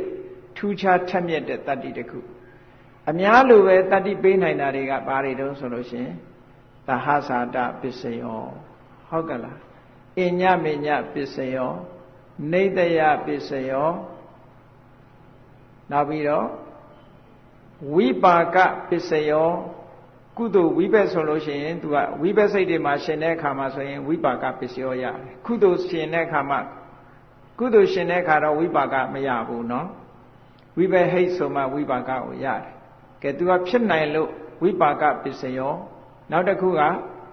တံပယုတ်တပစ္စယောဝိပယုတ်တပစ္စယောအဋ္ဌိပစ္စယောအဝိကတပစ္စယောလို့ဟောဝိပါကပါထည့်ပြီးတော့တွက်လိုက်မယ်ဆိုလို့ရှိရင်သူကပိုးလာတတ္တိတွေပိုးလာတယ်။ဘာဖြစ်လို့လဲဆိုမဟာဝိဘက်စိတ်မှာလည်းအာလောဘကရှင်နိုင်တာကိုကုသိုလ်စိတ်မှာဖြစ်တဲ့အချိန်မှာဆိုရင်တော့ဝိပါကမပါဘူးလို့ဒီလိုမှတ်ရ။ဒါရှင်ပြိုင်းလာတဲ့တတ္တိတွေအလောဘဆိုတဲ့သဘာဝတရားလေးဖြစ်လိုက်တာနဲ့တပြိုင်နက်မဟာကုသိုလ်စိတ်ဖြစ်လာတယ်ထိုမဟာကုသိုလ်စိတ်နဲ့အလောဘကထုတ်လုပ်လိုက်တဲ့စိတ်တရားရုပ်တွေလည်းဖြစ်လာတယ်လို့ဒီလိုမှတ်ထို့တူပဲအဒေါသကိုသွားအဒေါသမုန်းတိမှုကင်းပြီးတော့မေတ္တာတရားမေတ္တာသက်ဝင်လာတယ်ဒေါသဆိုတဲ့တရားကိုဖယ်ရှားလိုက်ပြီးတော့စိတ်ထဲမှာမေတ္တာတွေဖြစ်လာတယ်အဲ့ဒီမေတ္တာတရားဖြစ်လာပြီးလူတွေမှာမေတ္တာစိတ်ဝင်လာပြီဆိုလို့ရှိရင်ဘာဖြစ်လဲဆိုရင်မဟာကုသိုလ်စိတ်ဖြစ်လာမဟာကုသိုလ်စိတ်ကထုတ်လုပ်တဲ့စိတ်တရားရုပ်တွေဖြစ်လာတယ်အဲ့ဒီလိုအဒေါသကနေပြီးတော့မေတ္တာပို့နေပြီဆိုတဲ့စိတ်ကလေးပေါ်လာပြီမေတ္တာပို့တဲ့စိတ်ထဲမှာဆိုရင်ဘာပစ္စည်းတွေလာတော့ဆိုရင်ဟေတုပစ္စယောသဟဇာတပစ္စယောအညမေညပစ္စယောနေတယပစ္စယောနေတယပစ္စယောတံပယုတ်တပစ္စယောဝိပယုတ်တပစ္စယောအဋ္ဌိပစ္စယောအဝိကတပစ္စယောရေပုံရအဖြစ်ဒါဒီတိုင်းလာအမောဟလို့ဆိုတဲ့ပညာလေးဝင်လာပြီဆိုပါစို့ခုနကအမှားမှန်ခွဲခြားပြီးတော့သိသွားပြီသဘာဝတရားတွေရဲ့အစစ်မှန်ကိုသိသွားတဲ့အမောဟဆိုတဲ့အသိဉာဏ်ဖြစ်လာပြီ ဖြစ်လာလိုက်တာနဲ့တပြိုင်တည်းသူကမဟာကုသိုလ်စိတ်၄ခုရော့သွားဉာဏ်နဲ့ရှင်တဲ့မဟာကုသိုလ်စိတ်၄ခုပဲဖြစ်တယ်ဉာဏ်မပါတဲ့မဟာကုသိုလ်စိတ်မဖြစ်တော့အမောဟဖြစ်လာလိုက်တာနဲ့တပြိုင်တည်းမဟာကုသိုလ်နဲ့တင်ပြောမယ်ဆိုရင်အမောဟဖြစ်လာလို့ရှိရင်မဟာကုသိုလ်ဉာဏတံမျိုးစိတ်၄ခုဖြစ်လာမဟာကုသိုလ်ဉာဏတံမျိုးစိတ်၄ခုရဲ့စေတသိက်ရဲ့အဲ့ဒီစိတ်စေတသိက်တွေကထုတ်လွှတ်လိုက်တဲ့စေတစာယုတ်ရဲ့လို့ဒီလိုဖြစ်လာတဲ့အခါကျတော့သူကြတော့စွမ်းရည်တတ္တိတွေပိုးလာတယ်ဒီဘယ်သူတွေပိုးလာတော့ဆိုရင်အတိညာဆိုတဲ့အဲမှာဒီအမောဟဆိုတာအတိညာကသူကအဓိပတိတတ်တယ်ဝိမာန်တာအဓိပတိလို့ခေါ်တယ်ဒါကြောင့်မို့လို့အဓိပတိပစ္စည်းပိုးလာပြန်တယ်သူကနောက်အိန္ဒြေထဲမှာပဉ္ိန္ဒြေဆိုတာရှိတယ်ပဉ္ိန္ဒြေပါလာသည့်အတွက်ကြောင့်အိန္ဒြိယပစ္စယောလည်းပါလာပြန်တယ်သူကနောက်တစ်ခုကတမ္မာဒိဋ္ဌိမဂ္ဂင်လို့ဆိုတာမျိုးပါလာသည့်အတွက်ကြောင့်မဂ္ဂပစ္စည်းလည်းပါလာတယ်သူကပိုများတယ်သူ့ကိုကြည့်ပြီးတော့ဒါကြောင့်မို့တွက်ပြီးတော့ကြည့်ပဲဆိုရင်အမောဟဆိုတဲ့အသိဉာဏ်လေးဖြစ်ပြီးတော့ကုသိုလ်လုပ်ပြီးဆိုပါစို့ဒါနကောင်းမှုသီလကောင်းမှုဘာဝနာကောင်းမှုတစ်ခုလုပ်ပြီးဆိုလို့ရှိရင်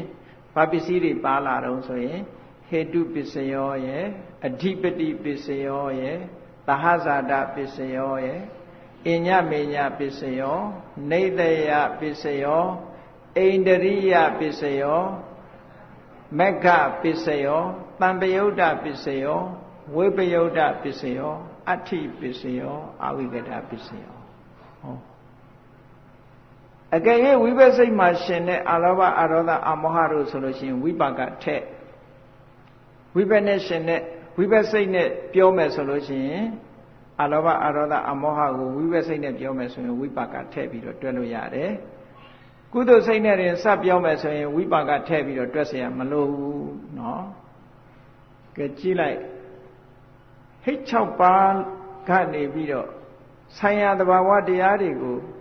ခြေစုပြုတယ်လို့ဆိုတဲ့နေရာမှာဟောဒီစွမ်းရည်တတ္တိတွေကိုအသုံးပြုထားတယ်ပူပေါင်းပါဝင်ပြီးတော့လာတယ်ဒါကြောင့်မို့24ပစ္စည်းဆိုတာတစ်ခုနဲ့တစ်ခုဂွင်းဆက်ဖြစ်ပြီးတော့နေတာเนาะအကြောင်းတရားတွေမြောက်များစွာအကြောင်းတရားတွေမြောက်များစွာရှင်တွဲပြီးတော့ဖြစ်ပေါ်လာကြတယ်ကဲအမောဟကိုပြန်ကြည့်အမောဟသည်ကုသိုလ်စိတ်ကိုဟေတုတတ္တိနဲ့ခြေစုပြုတဲ့အခါဟေတုပစ္စယောလွှမ်းမိုးကြီးစိုးပြီးတော့ခြေစုပြုတဲ့အခါဝိမာန်တာအဓိပတိမှုအဓိပတိပစ္စယောအတူတကွဖြစ်ပြီးတော့ခြေစုပြုတဲ့အခါမှာသာဇာတပစ္စယောမိယာအနေနဲ့ခြေစုပြုလို့နေတယပစ္စယောအပြန်အလှန်ခြေစုပြုလို့အညမေညပစ္စယောဣန္ဒြေဆိုတာဆိုင်ရာကိစ္စမှာကြီးစိုးပြီးတော့ခြေစုပြုလို့ဣန္ဒြိယပစ္စယောလမ်းကြောင်းတစ်ဖွဲ့ခြေစုပြုလို့မဂ္ဂပစ္စယောရှင်ဘက်အနေနဲ့ခြေစုပြုလို့မရှင်တဲ့အနေနဲ့ခြေစုပြုလို့ဝိပယုတ်တပစ္စယောရှိနေခိုင်းမှာခြေစုပြုလို့မကင်းကွာခင်ခြေစုပြုလို့ဒါတွေပါတယ်လို့ဒီလိုမှာဘုန်းကြီးတို့တွေရဲ့စိတ်ထဲမှာဖြစ်ပေါ်လာတဲ့သဘာဝတရားတွေဟာအခုလိုအကြောင်းအကျိုးနဲ့တစ်ခုနဲ့တစ်ခုဆက်နွယ်နေတာပါလားလို့ပဋ္ဌာန်းကျမ်းဟာအမတန်မှကျယ်ဝန်းနေတာတစ်ခုစီတစ်ခုစီပြောနေမယ်ဆိုရင်အများကြီးပဲเนาะအလွန်ကျယ်ဝန်းတယ်လို့ဒီလိုပြောရမှာဒါဟေတုပစ္စည်းနဲ့ပတ်သက်လာလို့ရှိရင်ပဋ္ဌာန်းအရာကောက်ကျမ်းကြီးမှာပြထားတာတွေကိုကြည့်မယ်ဆိုလို့ရှိရင်ကတနာဆိုတာဖြစ်နိုင်တဲ့ပစ္စည်းတွေကိုစုပြီးတော့ပြသွားတာကိုကတနာလို့ခေါ်တယ်အဲ့ဒီကတနာတို့သုဒ္ဓသင်္ချာတို့ဒါတွေကိုလေ့လာမယ်ဆိုရင်ပဋ္ဌာန်းကျမ်းကြီးကသိကျယ်တဲ့ကျဲသွားတာเนาะကျယ်တဲ့ကျဲသွားတာခုကဒါဟေတုပစ္စည်းလေးကိုပင်လယ်ကမ်းစပ်ကနေပြီးတော့ကြည့်လိုက်ရင်ဟောတယ်လို့မြင်ရတယ်ဆိုတာပြပင်လယ်ကြီးတဲ့ဆင့်ကြည့်ရင်တော့ထောက်တရရမှာမဟုတ်ဘူးเนาะလှမ်းပြီးတော့ကြည့်လိုက်လို့ရှိရင်လည်းမင်းပင်လယ်မြင်ဘူးလားလို့မေးလို့ရှိရင်ဘယ်လိုဖြေလို့မြင်ဘူးတယ်ပဲဖြေမှာပဲဒါပေမဲ့သူမြင်တဲ့ပင်လယ်ဒီပင်လယ်အပြည့်စုံဟုတ်ကလားလူဆိုတာမျက်စိနဲ့မြင်လို့ရတာတစ်ပိုင်းတစ်စိတ်တစ်ဒေသတစ်ဖက်ပဲမြင်လို့ရတာအကုန်မြင်လို့မရဘူးเนาะ ပင်လယ်ကမ်းစပ်ရောက်သွားတဲ့ပုဂ္ဂိုလ်တယောက်ကသူပြောမယ်မင်းပင်လယ်မြင်မှုလားဆိုဟာမြင်မှုတာပေါ့ငါဘယ်တော့ကပင်လယ်ကမ်းစပ်ရောက်သွားတာပဲသူပြောတဲ့သူမျက်စိနဲ့မြင်ရတဲ့ပင်လယ်ကိုသူပင်လယ်လို့ပြောတာနော်သို့တော့သူမမြင်ရတဲ့ပင်လယ်တွေအများကြီးမကြံဘူးလားအေးဒီတိုင်းပဲအခုဟေတုပစ္စယောကိုကမ်းစပ်ကနေပြီးတော့ကြည့်လိုက်တာဒီလောက်တော့မြင်ရမှာပေါ့နော်အခုလိုမြင်ရတယ်စွန့်ရင်တတ္တိတွေဟာသဘာဝတရားတွေမှာဒီလိုရှိတယ်လို့ဒါသိရမှာကဲနောက်တစ်ခုကိုနောက်ပစ္စည်းတစ်ခုအကြောင်းကိုပြောအောင်ဒါလည်းအရေးကြီးတဲ့ပစ္စည်းတစ်ခုသူကမျိုးမတူဘူးအခုလိုလောဘဖြစ်ရတာတို့ဒေါသဖြစ်ရတာတို့မောဟဖြစ်ရတာတို့အလောဘတို့အရောဓတို့အမောဟတို့ဆိုတဲ့ဒီသဘာဝတရားတွေလိုချင်တဲ့စိတ်ဖြစ်တာတို့မုန်းတီးတဲ့စိတ်ဖြစ်တာတို့အမှန်မသိတဲ့စိတ်ဖြစ်တာတို့လိုချင်မှုကိုပယ်ခွာတဲ့စိတ်ဖြစ်တာတို့မုန်းတီးမှုကိုတွန်းလှန်တဲ့မေတ္တာစိတ်ဖြစ်တာတို့အမှန်သိတဲ့စိတ်ဖြစ်တာတို့ဆိုတာတွေဟာအကြောင်းတရားအာယုံမရှိဘဲနဲ့မဖြစ်ဘူးတဲ့ပြင်ဘက်ကအာယုံတစ်ခုခုလာတယ်ကြည့်နေမျက်စိကမြင်တဲ့စိတ်ကလေးတောင်မှပဲကြည့်မျက်စိကနေပြီးတော့ရူပါယုံလို့ဆိုတဲ့အဆင်းအာယုံလေးကိုမျက်စိနဲ့အဆင်းအာယုံလေးကိုမြင်လိုက်တဲ့အခါမှာမြင်သိစိတ်ကလေးဖြစ်လာတယ်နော်အဲ့တော့ရူပါယုံဆိုတဲ့အဆင်းအာယုံလေးကိုအာရမဏပစ္စယောလို့ဒီလိုပြောတာသူနဲ့မတူဘူးအခုဟေတုပစ္စည်းနဲ့ပုံစံကွဲသွားပြီဒါပုံစံကွဲသွားပြီဟေတုပစ္စည်းဆိုတာဖြစ်နေတဲ့သဘာဝတရားအတွင်းသားကိုပြောတာအခုလောဘဖြစ်ဖို့ရာအတွက်အာယုံတစ်ခုလိုနေတယ်လိုချင်တဲ့စိတ်ဖြစ်ဖို့အတွက်အာယုံလိုနေတယ်ကြည်သူလောဘစိတ်ဖြစ်တာဟာမျက်စိနဲ့အဆင်းအာယုံတစ်ခုကိုမြင်လို့လောဘဖြစ်တာလည်းဖြစ်မယ်သို့မဟုတ်နားနဲ့ตาရတဲ့အတန်ကိုကြားပြီးတော့လောဘဖြစ်တာလည်းဖြစ်မယ်လိုချင်စိတ်ဖြစ်တာလည်းဖြစ်မယ်သို့မဟုတ်နှာခေါင်းကနေပြီးတော့မွှေးချိုင်တဲ့အနံ့ကိုရလို့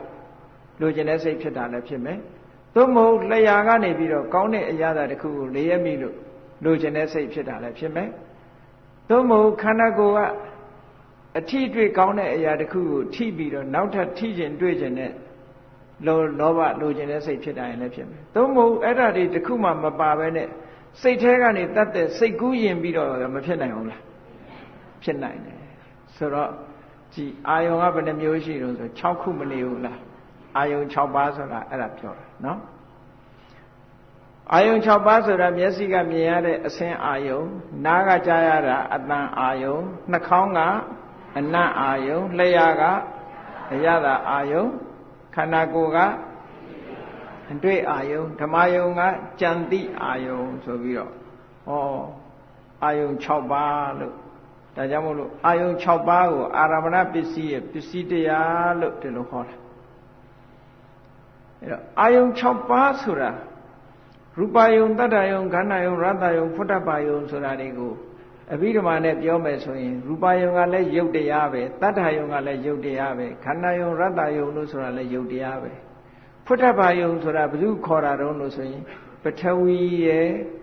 တေဇောရဲ့ဝါယောရဲ့ဒီသုံးခုကိုခေါ်တာနော်ဖုတ္တပယုံဆိုတာဒီဓာတ်ကြီး၃ပါးကိုခေါ်တာအာဘောမပါတဲ့ဓာတ်ကြီး၃ပါးကိုခေါ်တာဟုတ်တယ်လေခန္ဓာကိုယ်နဲ့တခုခုစမ်းကြည့်လိုက်လို့ရှင်မာရာရင်လည်းတတိထားမိမယ်ပြော့ရရင်လည်းတတိထားမိမယ်အဲ့ဒါဘာကိုတတိထားမိတာတော့ပထဝီပူရအေးတာကိုစမ်းကြည့်လိုက်ပဲဆိုရင်အပူနဲ့အေးတွေ့လိမ့်မယ်အဲ့ဒါကဘာတော့တေဇောကို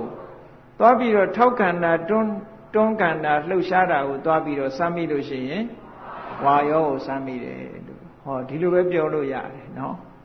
အဲ့ဒါကိုဖုတ္တပယုံလို့ခေါ်တာတခြားမဟုတ်ဘူးဒါတွေကယုတ်တရားတွေပဲဓမ္မယုံဆိုတာဉာဏ်နဲ့ယုတ်တည်ရဲ့စိတ်အားလုံးရဲ့စေတသိက်အားလုံးရဲ့နိဗ္ဗာန်ရဲ့ပညာရဲ့အားလုံးရှိသမျှအာယုံတွေမှန်သမျှကိုဒီရူပယုံသတ္တယုံခန္ဓာရတ္တယုံဖုတ္တပယုံကလွဲရင်ဉာဏ်တွေကိုအကုန်လုံးဓမ္မယုံလို့ခေါ်တာ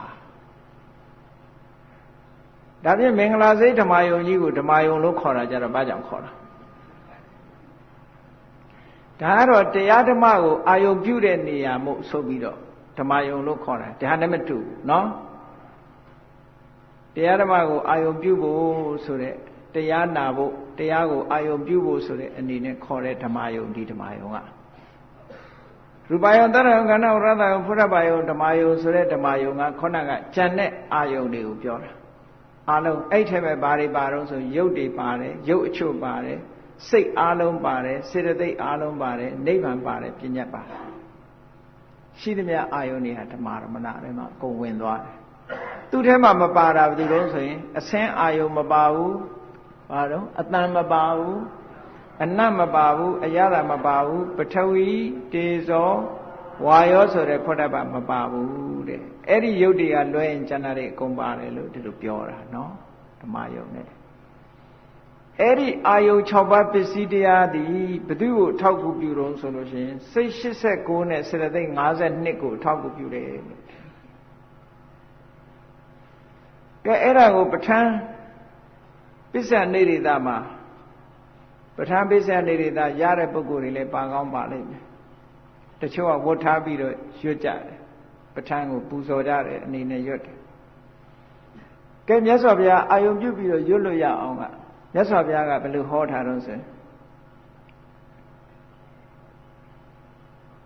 ရူပယတနံသက္ခဝိညာဏဓာတုယတံသမယုတ်တကာနိသဓမ္မာနံအာရမဏပစ္စယေနပစ္စယောကဲအဲ့ဒီမှာရူပယတနံဆိုတာကိုဘယ်သူပြောတာတုံးဆိုမျက်စိကမြင်ရတဲ့အစင်းကလေးသည်တဲ့ရူပယတနံမျက်စိကမြင်ရတဲ့အစင်းကလေးသည်သက္ခုဝိညာဏဓာတုယသက္ခုဝိညာဏဓာတ်လို့ခေါ်တဲ့မြင်သိစိတ်ကလေးနဲ့တန်တမြုတ်တကနိသဓမ္မနံထိုမြင်သိစိတ်နဲ့ရှင်တွဲပြီးတော့ဖြစ်ပေါ်လာတဲ့စေတသိက်9ခုကိုတဲ့အာရမဏပစ္စေနအာရမဏပစ္စယဆိုတဲ့တတ္တိဖြင့်ပစ္စယောကျေစုပြုပါတယ်လို့ဒီလိုပြောတာနော်ဆိုလိုတာကရူပယုံဆိုတဲ့အဆင်းအာယုံလေးကိုမမြင်မဲနဲ့သက္ခုဝိညာဉ်စိတ်နဲ့သာဝစိတ်တတာဒရဏစေတသိက်ခေါ်တဲ့ဒီမြင်သိစိတ်ကလေးအစုဟာမဖြစ်နိုင်ဘူးလို့ပြောတယ်မြင်သိစိတ်ကလေးအစုသည်ရူပယုံကိုအာယုံပြုပြီးတော့ဖြစ်ရတယ်ဒါကြောင့်မို့ရူပယုံသည်အာရမဏတတ္တိဖြင့်ခြေစုပြုတယ်ဒီမြင်သိစိတ်ကလေးဟာဘယ်ကိုရောက်နေတာတုံးဆိုရင်အဆင်းအာယုံလေးစီကိုရောက်သွားတာဟုတ်ကဲ့လားမျက်စိလေးဖွင့်လိုက်လို့ပန်းလေးတစ်ပွင့်ကိုမြင်လိုက်တယ်ဆိုတာဆိုမျက်စိနဲ့လှမ်းပြီးတော့ကြည့်လိုက်လို့ပန်းလေးတစ်ပွင့်မြင်လိုက်တယ်ပန်းလေးတစ်ပွင့်မြင်ပြီးတော့ပန်းဆိုတဲ့အသိကလေးသိလာတယ်ဆိုရင်ကြည့်ပန်းကိုမြင်ပြီးတော့မြင်သိစိတ်ကလေးဖြစ်ပေါ်ပုံလေးကပန်းကိုမြင်လိုက်တာနဲ့တပြိုင်နက်မြင်သိစိတ်ကလေးဖြစ်လာသို့တော့ပန်းလို့သိတာကြတော့ဒီပြည့်စိတ်တွေအများကြီးပါသေးတယ်သူတစ်ခုတည်းမဟုတ်သက္ကုဝိညာဉ်စိတ်ကမြင်ပြီးတော့သိုံလေးပဲသိတာသူကပန်းလို့သိတဲ့အဆင့်ထိမရောက်သေးဘူးဘယ်ရာပဲဖြစ်ဖြစ် process နဲ့သွားတာသူကတစ်ခုတစ်ခုတဖြည်းဖြည်းချင်းတိုးတက်ပြီးတော့အတိကတစ်ခုနဲ့တစ်ခုပြောင်းသွားတာဒါကအဘိဓမ္မာသင်ထားလို့ဝီထိအကြောင်းနားလည်လို့ရှိရင်သိတယ်ဘယ်ရာပဲဖြစ်ဖြစ် process နဲ့သွားတာ process ရဲ့သဘောလေးကိုနားလည်အောင်ပြောရမယ်ဆိုလို့ရှိရင်အိမ်ငါးပိတ်ပြီးတော့နေတယ်အိမ်ငါးပိတ်ပြီးတော့နေတဲ့အခါကျတော့ကိုယ့်ရဲ့မိတ်ဆွေတယောက်ကတယ်လီဖုန်းမဆက်ဘဲနဲ့ရောက်လာတယ်ဘာလုပ်လဲတကားလာခောက်တယ်ကိုကအခန်းထဲမှာနေတယ်တကားခောက်တယ်တကားခောက်လိုက်တဲ့အခါကျတော့ကြည့်တကားခောက်တာကပထမဆုံးပေါ်လာတဲ့အရာဟုတ်ကဲ့လားတကားခောက်လိုက်တော့ဘာလုပ်လဲတကားထပြီးတော့ဖွင့်တယ်ဖွင့်လိုက်တဲ့အခါဘယ်သူမြင်လို့လာတဲ့လူမြင်တယ်မြင်ပြီးတဲ့အခါကျတော့လာပါဖိတ်ခေါ်လာပါဖိတ်ခေါ်ပြီးတဲ့အခါဘာကိစ္စလာတာတော့ဆိုတာမေးတယ်ဘာကိစ္စလာတယ်ဆိုတာသိတယ်သိပြီးတဲ့အခါကျတော့ကော်ဖီတို့ဘာတို့နဲ့အခန်းစကားစမြည်ပြောပြီးတော့ပြန်သွားတယ်တကားလေးပိတ်သွားဒါ process ပဲဖြစ်စဉ်လေးတစ်ခုပဲဟုတ်ကဲ့လားအဲ့တော့ဖြစ်စဉ်လေးကတစ်ခုနဲ့တစ်ခုတူးရလားတကားခောက်လိုက်တဲ့အချိန်နဲ့ခုနတုန်းကနောက်ပိုင်းဖြစ်တာတွေနဲ့တူးရလားအေးတကားခောက်လိုက်တယ်ဆိုတာဘာနဲ့ဥပမာတူတော့ဆိုရင်ပင်စတော်တာဝေဇန်စိတ်ဖြစ်တာနဲ့တူတူပဲမျက်စိကိုအဆင်းအာယုန်လေးကလာတိုက်လိုက်တာတကားခောက်လိုက်တာပဲအဲ့ဒါတကားခောက်လိုက်တဲ့အခါကျတော့ပင်စတော်ဝေဇန်စိတ်လေးကတကားကိုဖွင့်ပေးလိုက်သူကဖွင့်ရုံဖွင့်ပေးတာ तू မမြင်ဘူးတကယ်ကြတော့ तू ကဘာမှမမြင်ဘူး तू ကတကားဖွင့်ရုံပဲဖွင့်တယ်ဟုတ်လားပူပေါင်းဆောင်ရွက်ပုံကိုကြည့်ခုနကတော့လူတယောက်တည်းကလှုပ်သွားတာတဘာဝတရားတွေကြတော့တစ်ခုတည်းကလှုပ်တာမဟုတ်ဘူး တကားခောက်တန်ကြားလို့တကားကိုဖွင့်လိုက်တာလေးကပိစ္ဆဒရဝိဇ္ဇာစိတ်ကဖွင့်လိုက်တာပိစ္ဆဒရဝိဇ္ဇာစိတ်သည်ရူပယုံကိုမြင်သလားလို့ဆိုမမြင်ဘူးတဲ့မြင်တာကဘယ်သူကမြင်တာတော့စက္ခုဝိညာဉ်စိတ်လေးကမြင်တာစက္ခုဝိညာဉ်စိတ်လေးကမြင်ယုံပဲမြင်တယ်သူလက်ခန္ဓာမရှိဘူးလက်ခန္ဓာကတမ္ပတိဆိုင်ဒါအာယုံတစ်ခုအသိဝင်လာရင်လက်ခံတယ်ဆိုတာသဘောတရားအစဉ်ပဲ reception ပေါ်ခုခေတ်လို့ပြောမယ်ဆိုရင်ဟိုတယ်တွေဘာတွေသွားရင် reception ရှိရတယ်မဟုတ်လားသူကလက်ခံလိုက်တာလက်ခံပြီးရင်ဘာလုပ်တယ်စုံစမ်းတယ် investigation လို့ပြန်တယ်အမှန်တော့ checking ပေါ့ဘာလုပ်တာလဲမေးလိုက်တယ်မေးလိုက်တဲ့အခါကျတော့တိလိုက်တယ်ဝုတ်ထောဆုံးဖြတ်တယ်ဆုံးဖြတ်ပြီးတဲ့အခါကျတော့ဇဝနအာယုံရဲ့အရာတာကိုအတွေ့အကြုံခံစားရတယ်ဇောဖြစ်တယ်ဇောဖြစ်ပြီးတဲ့အခါတရားယုံပြန်ပြီးတော့နှုတ်ဆက်တယ်နှုတ်ဆက်ပြီးတော့ပြန်ထွက်သွားတယ်ပေါ့ဒါ process ပဲအဲ့ဒီထဲမှာဇောအဆင့်ကသာလဲစွန့်ရည်တတ္တိအရှိဆုံးပဲကြံတဲ့ဟာတွေကရှေ့ပိုင်းကလှုပ်ဆောင်ချက်တွေကြီးပဲဒီတဲ့ကိုထင်ရှားတဲ့ဥပမာတစ်ခုပြောမယ်ကားမောင်းပြီဆိုလို့ရှိရင်နံပါတ်1 starter နဲ့တကား battery ကိုဖွင့်လိုက်တာမဟုတ်လားအဲ့ဒီအချိန်မှာမောင်းလို့ရပါလားမရသေးဘူးသူကစကားပဲရှိတယ်အဲ့ဒီတိုင်းပဲခုနတကားဖွင့်နေမြင်နေဘာလို့လို့မရသေးဘူးအဲ့ဒီအချိန်တွေကရှေ့ပိုင်းကဖြစ်ပြနေတဲ့အချိန်တွေပဲနောက်ဆုံးဇောကြမှာဇောတောင်မှပဲဒီဇောမဟုတ်ဘူးဝိသိစိတ်ဆိုတာမြင်ပြီးတော့ဖြစ်လာတဲ့ဝိသိစိတ်ကဒါရှေ့ပိုင်းကတစ်ခုအဲ့ဒါကိုပြန်ပြီးတော့စဉ်းစားတဲ့မနောဒွါရ mind လို့ခေါ်တဲ့စိတ်ထဲမှာပြန်ပြီးတော့စဉ်းစားတဲ့ဟာနဲ့ကြတော့မှခုနကပန်းဆိုတာသိတာ၄ခုလောက်ဖြစ်ပြီးမှပန်းဆိုတာသိတယ်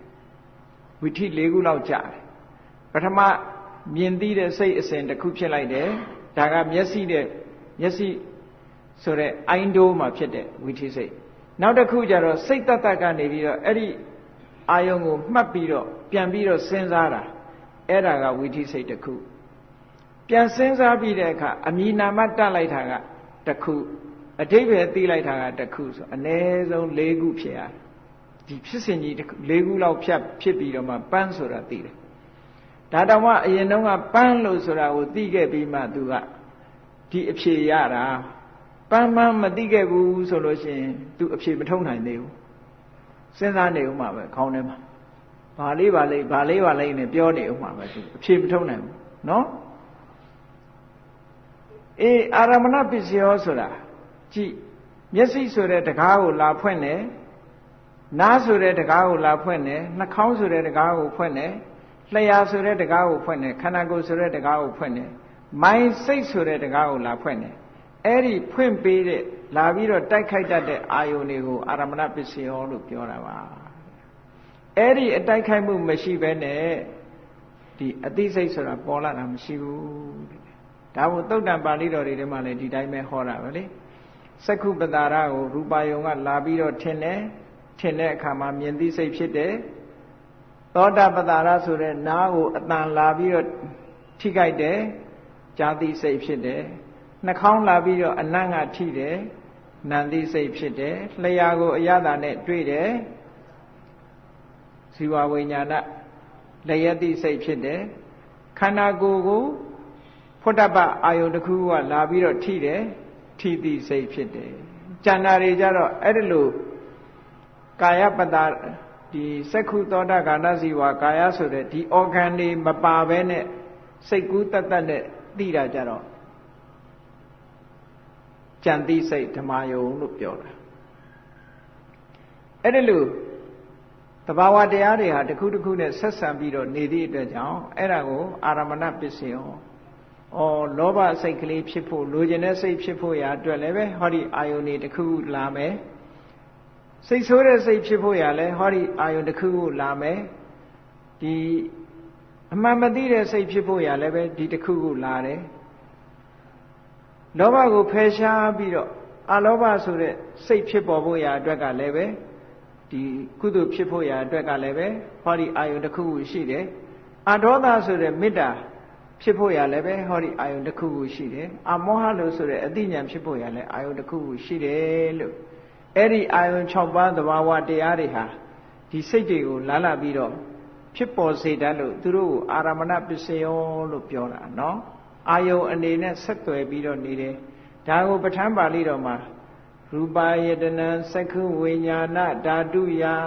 တံတံပြုတ်တကနိသဓမ္မာနံအာရမဏပစ္စယေနပစ္စယောတတ္ထာယတနံသောတဝိညာဏဓာတုယတံတံပြုတ်တကနိသဓမ္မာနံအာရမဏပစ္စယေနပစ္စယောခန္ဓာယတနံခန္ဓာဝိညာဏဓာတုယတံတံပြုတ်တကနိသဓမ္မာနံအာရမဏပစ္စယေနပစ္စယောရာတာယတနံဇီဝဝိညာဏဓာတုယတံတံပြုတ်တကနိသဓမ္မာနံအာရမဏပစ္စယေနပစ္စယောဖုတ္တပါယရဏံကာယဝိညာဏဓာတုယတံတံပြုတ်တကနိသဓမ္မာအာရမဏပစ္စယေနပစ္စယောရူပယတနံတတ္ထာယတနံခန္ဓာယတနံရတ္တာယတနံဖုတ္တပါယရဏံမနောဓာတုယတံတံပြုတ်တကနိသဓမ္မာနံအာရမဏပစ္စယေနပစ္စယောဟောဒီလိုလာတာဒါနော်ပစ္စဒရဝိဇံတမ္ပရိဆိုင်ကိုရည်ရွယ်ပြီးတော့မနောဓာတ်လို့ပြောတာအဲ့ဒီမနောဓာတ်ကအာယုံယူနိုင်တာမျက်စိကလာတာကိုလည်းအာယုံယူတယ်ရူပယုံကိုလည်းအာယုံယူနိုင်တယ်တတ္တယုံခန္ဓာယုံရတ္တယုံဖုတ္တပါယုံဒါတွေကိုအာယုံယူနိုင်တယ်နောက်ကျန်တာတွေကြတော့ယံယံဓမ္မံအာရဘယေယေဓမ္မာဥပ္ပိဇံတိစိတ်တစေရတိကာဓမ္မာတေတေဓမ္မာတေတံတေတံဓမ္မာနာအာရမဏပစ္စေနပစ္စယောကြည်ယံယံဓမ္မာအာရဘဆိုအာယုံ6ပါးဘယ်ဟာကိုပဲဖြစ်ဖြစ်အမိပြုပြီးတော့ဖြစ်လာတာကတော့စိတ်နဲ့စေတသိက်နှစ်ခုပဲတဲ့ဟုတ်လားစိတ်နဲ့စေတသိက်နှစ်ခုပဲအာရမဏပစ္စည်းကအခြေစုပြုခံရတာစိတ်စေတသိက်နှစ်ခုတည်းပဲရုပ်မပါဘူးဒီထဲမှာနော်အာယုံကိုသိတာစိတ်နဲ့စေတသိက်2မျိုးတည်းပဲရှိတယ်ဒါမို့ယံယံဓမ္မာအာရဘယေဓမ္မာဥပ္ပဇန္တိစိတ်တစေတသိကာဓမ္မာစိတ်စေတသိက်နှစ်ခုတည်းတေတေဓမ္မာတေတံတေတံဓမ္မာနာအာရမဏပစ္စယေနပစ္စယောလို့မြတ်စွာဘုရားပဋ္ဌာန်းပါဠိတော်မှာဟောတယ်အေးဒါကြောင့်မို့လို့တရားချစ်ခင်သူတော်စင်ပြိဿအပေါင်းတို့ဒီအာရမဏဆိုတာလည်းပဲသူ့ရဲ့ဆိုင်ရာမျိုးတစ်မျိုးပဲမတူဘူးသူကစိတ်ကိုဖြစ်ပေါ်စေဖို့ရာအတွက်အထောက်အကူပြုတဲ့အကြောင်းတရားအနေနဲ့ဟောအာရမဏပစ္စည်းကစွန့်ရည်တတိပေးတယ်အဲ့ဒီအာရမဏပစ္စည်းနဲ့ကင်းပြီးတော့စိတ်စေတသိက်ဆိုတာမဖြစ်နိုင်ဘူးတဲ့အာယုန်နဲ့ကင်းပြီးတော့ဖြစ်တဲ့စိတ်ဆိုတာလောကမရှိဘူးအာရမဏပစ္စယောမပါဘဲနဲ့ဘာမှမဖြစ်ဘူးလူတွေရဲ့အသိစိတ်တွေစေတသိက်တွေမဖြစ်ဘူးဒါကြောင့်မို့24ပစ္စည်းမှာဒီကနေ့ဟေတုပစ္စယောနဲ့ဆက်သွယ်လာတဲ့တခြားပစ္စည်းတွေရဲ့အခုအာရမဏပစ္စယောရဲ့ဒါကိုရှင်းလင်းဟောကြားတာဖြစ်ပါတယ်နောက်တရက်ကျရင်အပိုင်း3ကျရင်ရှေ့ဆက်ပြီးတော့ပဋ္ဌာန်းပစ္စည်းများအကြောင်းကိုရှင်းလင်းဟောကြားမှာဖြစ်ပါတယ်ဒီကနေ့တော့အားလုံးတရားချစ်ခင်သူတော်စင်ပြိဿတို့သည်ဘုရားမြတ်စွာဟောကြားတော်မူခဲ့တဲ့အမတန်နည်းနည်းခက်ခဲလာတဲ့ပဋ္ဌာန်းကျမ်းကြီးကိုမိမိတို့ပင်လယ်ကမ်းစပ်ကနေပြီးတော့ပင်လယ်ကြီးကိုကြည့်ရတဲ့ကဲ့သို့ပဋ္ဌာန်းကျမ်းကြီးရဲ့အတိမ်နဲ့ကိုလှမ်းပြီးတော့ကြည့်လိုက်ရတယ်ဆိုရင်ပဲခြေတတ်เสียကောင်းတဲ့ပီတိတွေလုံးဝပင်လယ်မမြင်ဘူးတဲ့ပုဂ္ဂိုလ်နဲ့စာလို့ရှိရင်ပင်လယ်မြင်ဘူးတယ်လို့ပြောရတယ်လို့ပဲပဋ္ဌာန်းကျမ်းကြီးအကြောင်းလုံးဝမသိဘူးတဲ့ပုဂ္ဂိုလ်နဲ့စာရင်သိရတယ်လို့ပြောရမယ့်အနေအထားမျိုးလေးကိုကိုယ်စီရရှိကြပြီးတဲ့အခါမှာမိမိတို့ရဲ့ယင်တဲ့နှလုံးထဲမှာဖြစ်တဲ့ပီတိတရားအတိုင်းကုသိုလ်ကောင်းမှုတွေစတဲ့တကူတိုးတက်ပွားများနိုင်ကြပါစေကုန်သတည်း